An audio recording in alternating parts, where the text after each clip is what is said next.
ഈ PV അൻവർ എന്ന് പറഞ്ഞ കക്ഷി സ്വയം കോമാളിയാകുന്നതാണോ അത് കോമാളിത്തരമാണോ ചെയ്യുന്നത് അറിയാൻ പാടില്ലെന്നുള്ളത്. ഇദ്ദേഹത്തെക്കുറിച്ച് പറയേണ്ട കാരണമുണ്ട്. ഇദ്ദേഹം പല പല വിഷയങ്ങളിൽ എപ്പോഴും ഈ നിലപാടുകളായിട്ട് ഇങ്ങനെ മുന്നോട്ട് വരാറുണ്ട്. കാർമേഘം ഇവിടെ നിന്ന് കേരളത്തിൽ നിന്ന് കാർമേഘം ജപ്പാനെ കൊണ്ടുപോയി അവിടെ നിന്ന് ജപ്പാൻ കുടിവെള്ള പദ്ധതി ഉണ്ടാക്കി മഴ പെയ്ച്ചു എന്ന് പറയുന്നത് പോലെ ഒരുപാട് വിഡ്ഢിത്തരങ്ങൾ വിളമ്പിയ ഒരു MLA ആണ്. ഇദ്ദേഹം ഇവിടെ സൂപ്പർ മുഖ്യമന്ത്രിയാകാൻ ശ്രമിച്ചുകൊണ്ടിരിക്കുക പല പല കാര്യങ്ങളിലും. ജനത്തെ ആവശ്യമില്ലാത്ത രീതിയിൽ പാനിക്കാക്കുക എന്നുള്ള ഇയാളുടെ ഒരു തന്ത്രമാണ്. സത്യത്തിൽ ഇദ്ദേഹത്തിന് ജനത്തോടുള്ള സ്നേഹം കൊണ്ടൊന്നല്ല ഇദ്ദേഹം അങ്ങനെ ചെയ്തത്. ഇദ്ദേഹത്തിൻ്റെ പല പല ഉടായ്പകളും പോലീസ് ഉദ്ദേശിച്ച രീതിയിൽ സഹകരിച്ചില്ല, അല്ല ഉടായ്പകൾ പൊക്കുന്നു എന്നതിൻ്റെ ഒരു ഉദാഹരണത്തിന് വേണ്ടി അദ്ദേഹം കുറച്ചെങ്കിലും സാമാന്യ വിവരം ഉണ്ടായിരുന്നെങ്കിൽ ഭരിക്കുന്ന പാർട്ടിയിലെ വേണ്ടപ്പെട്ടവരല്ലേ ആദ്യം സംസാരിക്കേണ്ടത്. ഇത് മാധ്യമങ്ങൾ മുമ്പ് വിളമ്പി ഹീറോ ചമയാൻ ശ്രമിച്ചു, അതാണ് അവർക്ക് പറ്റിയത്.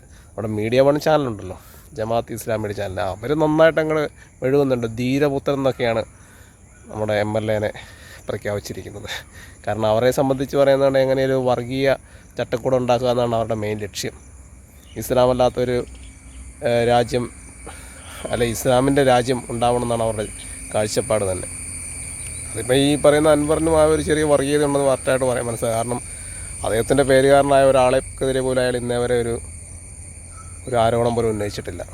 ഷാജിൻ സ്കറിയ, അതുപോലെ ഇപ്പോൾ അജികുമാർ ആണെങ്കിലും മറ്റൊരു വ്യക്തി, അങ്ങനെ ഓരോ വ്യക്തികളെ സംബന്ധിച്ച് സ്വന്തം മതത്തിൽപ്പെട്ട ഒരാൾക്കെതിരെയൊന്നും ഈ അൻവർ ആരോപണം ഉന്നയിക്കാറില്ല. അപ്പോൾ ഇത് തന്നെ മനസ്സിലാക്കേണ്ട കാര്യം, ഇതെല്ലാം ഒരു വർഗീയ കാഴ്ചപ്പാടിൻ്റെ ഒരു വശമാണ്. അതിന് പിണറായി വിജയൻ ഒറ്റ കാഴ്ചയെ ഒരു കൂടിക്കാഴ്ചയോടുകൂടി പുലിയെപ്പോലെ വന്നവനെ എലിയെപ്പോലെ തിരിച്ചുപോയി. അത്രേ ഉള്ളൂ. അത് ചിന്തിക്കാനുള്ള ഒരു വിവരവും വിദ്യാഭ്യാസമൊന്നും അൻവറിനില്ല. അൻവറിന് മറ്റേ ആഫ്രിക്കയിൽ പോയിട്ട്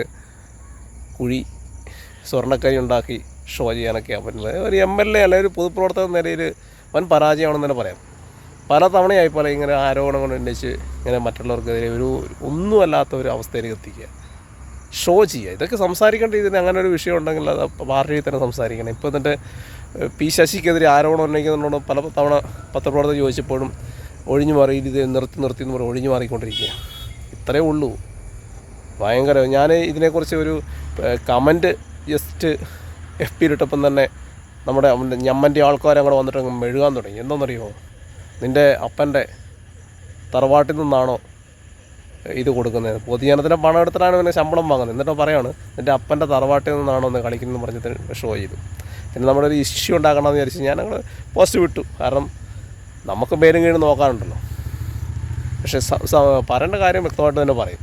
അപ്പോൾ ഇവൻ്റെയൊക്കെ വർത്താനം ഒന്നും വർഗീയതയിലോട്ടാണ് പോകുന്നത്. ഒന്ന് പറഞ്ഞ് രണ്ടാമത്തെ എന്നോട് ക്രിസംഗി എന്ന് ചോദിക്കുന്നത്. ഈ ക്രിസംഗി നീ ആരാടാന്നൊക്കെ ചോദിക്കും.